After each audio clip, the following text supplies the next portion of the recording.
नमस्कार, আমি শুভেন্দু দাস। 2025 মাধ্যমিকের 5-এর দাগের যে অঙ্কগুলো থাকে, সরল সুদ, চক্রবৃদ্ধি সুদ ও অংশীদারি কারবারগুলো থেকে 5 নম্বরের যে কোশ্চেন থাকে, তার মধ্যে কিছু ভেরি ইম্পর্ট্যান্ট কোশ্চেন নিয়ে আমি চলে এসেছি। এই কোশ্চেনগুলি পড়ার সম্ভাবনা খুবই প্রবল। কোনো মূলধন 2 বছরের সরল সুদ ও চক্রবৃদ্ধি সুদ যথাক্রমে 8,400 টাকা ও 8,652 টাকা হলে মূলধন ও বার্ষিক সুদের হার কত? এই কোশ্চেনটি খুবই ইম্পর্ট্যান্ট। নেক্সট কোশ্চেন যেটা দেখতে পাচ্ছ, ধূমপান বিরোধী প্রচারের ফলে প্রতি বছর ধূমপায়ীর সংখ্যা 6.41% হারে হ্রাস পায়। বর্তমানে শহরে 33,750 জন ধূমপায়ী থাকলে 3 বছর পূর্বে ধূমপায়ী কত ছিল? এবছর যদি আসে এরকম টাইপের গণিত আসবে এবং 2-এর দাগের কোশ্চেনটা ভেরি ইম্পর্ট্যান্ট, আসার সম্ভাবনা খুবই প্রবল।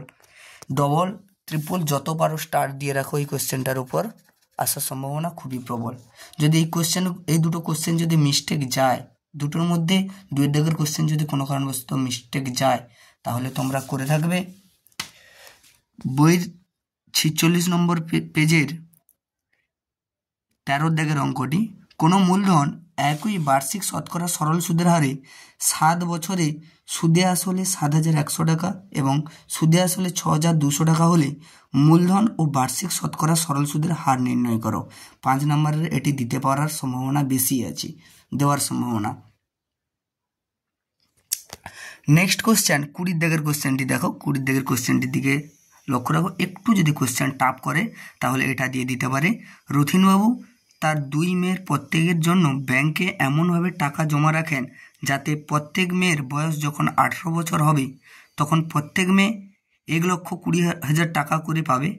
ব্যাংকের বার্ষিক সরল সুদের হার 10% এবং মেয়েদের বর্তমান বয়স যথাক্রমে 13 বছর এবং 8 বছর। তিনি প্রত্যেক মেয়ের জন্য ব্যাংকে কত টাকা জমা রেখেছিলেন হিসাব করি। এই কোশ্চেনটা ভেরি ইম্পর্ট্যান্ট। এই কোশ্চেনটা প্র্যাকটিস করে যাবে সবাই, আশা করি সবাই প্র্যাকটিস করে যাবে এই কোশ্চেনটা। নেক্সট কোশ্চেনের দিকে খেয়াল রাখো তোমরা, 13 দাগের কোশ্চেনটির দিকে খেয়াল রাখো। 113 পেজের 13 দাগের কোশ্চেনটির দিকে তোমরা খেয়াল রাখো। যদি বার্ষিক 10% হারে কিছু টাকার 3 বছরের চক্রবৃদ্ধি সুদ ও সরল সুদের অন্তর 930 টাকা হয়, তবে ওই টাকার পরিমাণ কত ছিল হিসাব করে লিখি। এই কোশ্চেনটা ভেরি ইম্পর্ট্যান্ট কোশ্চেন, এটা দেখে যাবে তোমরা সবাই। নেক্সট কোশ্চেন,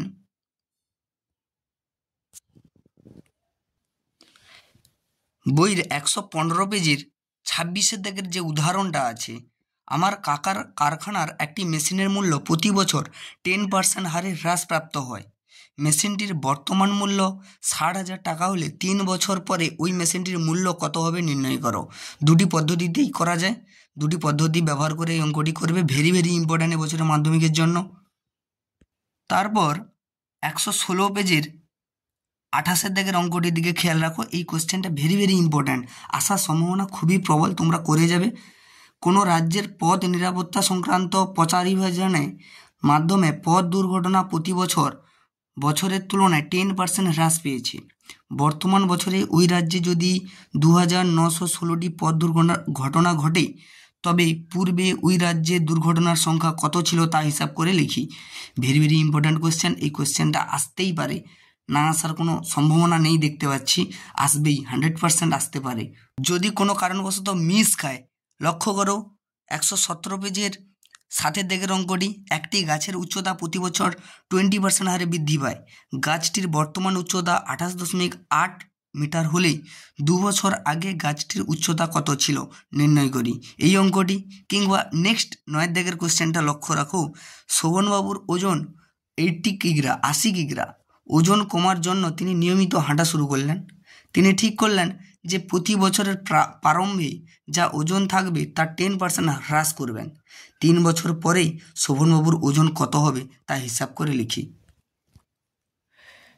12 দাগের অঙ্কটির দিকে খেয়াল রাখো। ওই চ্যাপ্টারের অঙ্ক। একটি কারখানায় একটি মেশিনের মূল্য 1,80,000 টাকা। মেশিনটির মূল্য প্রতি বছর 10% হ্রাস পায়। 3 বছর পরে ওই মেশিনটির মূল্য কত হবে তা হিসাব করে লিখি। সিমিলার টাইপের অঙ্ক লক্ষ্য রাখবে। 15 দাগের অঙ্কটি করে যাবে তোমরা। 15 দাগের অঙ্কটি আমি এর আগেও বলেছি, ভেরি ভেরি ইম্পর্ট্যান্ট। আসলে ওটা, না হলে ওই উদাহরণে 26টা আসার সম্ভাবনা খুবই বেশি। 26 নয় 28 সম্ভবত আসার সম্ভাবনা খুবই বেশি, দেখে নেবে তোমরা। এই চ্যাপ্টার থেকে আর একটা ইম্পর্ট্যান্ট কোশ্চেন, বোতল ভর্তি ঠান্ডা পানীয় ব্যবহারের উপর বিরূপ প্রতিক্রিয়া প্রচারের ফলে প্রতি বছর তার ব্যবহারের বছরের তুলনায় ওই ঠান্ডা পানীয় ব্যবহারকারীর সংখ্যা 25% হ্রাস পায়।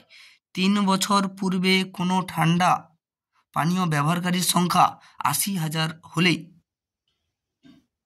বর্তমান বছরে ঠান্ডা পানীয়র ব্যবহারের সংখ্যা কত হিসাব করে লিখি। দেখো, অংশীদারি কারবার থেকে যদি আসার সম্ভাবনা তো খুবই আছে।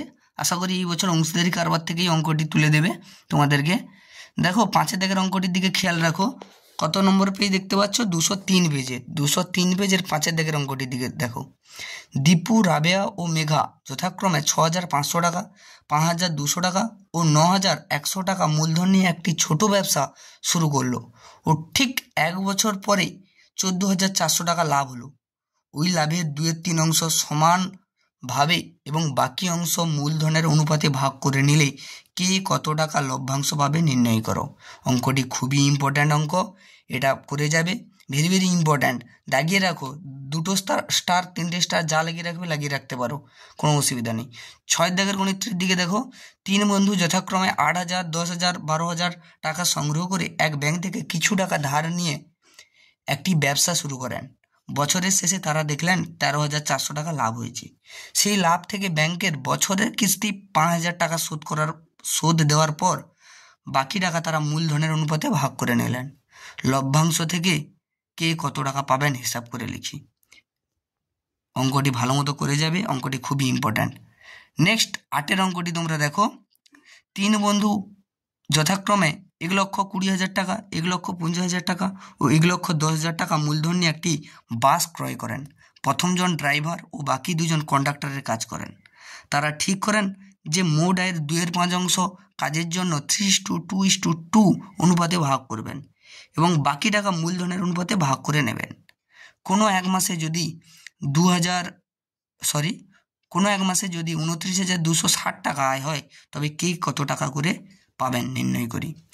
9 দাগের অঙ্কটি ভেরি ভেরি ইম্পর্ট্যান্ট, যত খুশি তত স্টার দিয়ে রাখো, আশা করি এই অঙ্কটি আসবে। বছরের প্রথমে প্রদীপবাবু ও আমিনা বিবি যথাক্রমে 24,000 টাকা ও 30,000 টাকা নিয়ে ব্যবসা শুরু করেন। 5 মাস পর প্রদীপবাবু আরও 4,000 টাকা মূলধন দেন।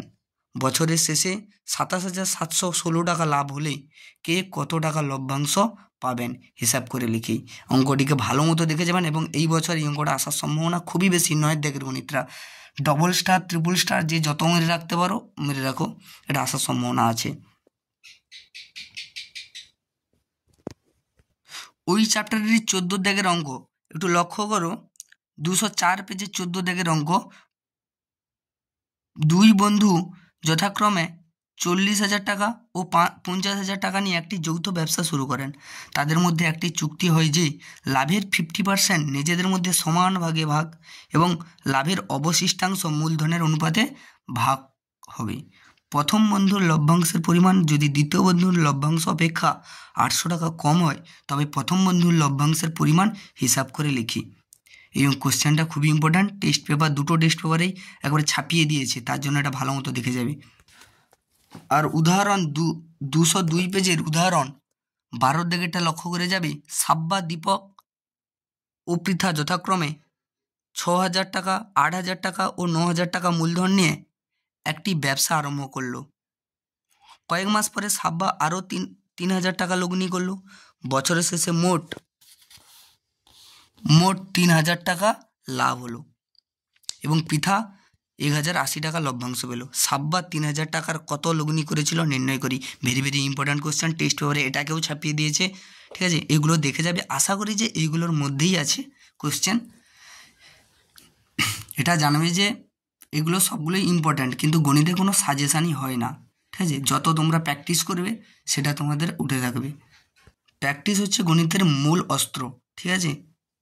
এটা মনে রাখবে যে ভয় পাওয়ার কোনো কিছুই দরকার নেই। আমার ভাষায় যে ডর গেয়া ও মর গেয়া, ঠিক আছে। জীবনে কিছু পেতে হলে কিছু কঠোর পরিশ্রম করার প্রয়োজন আছে।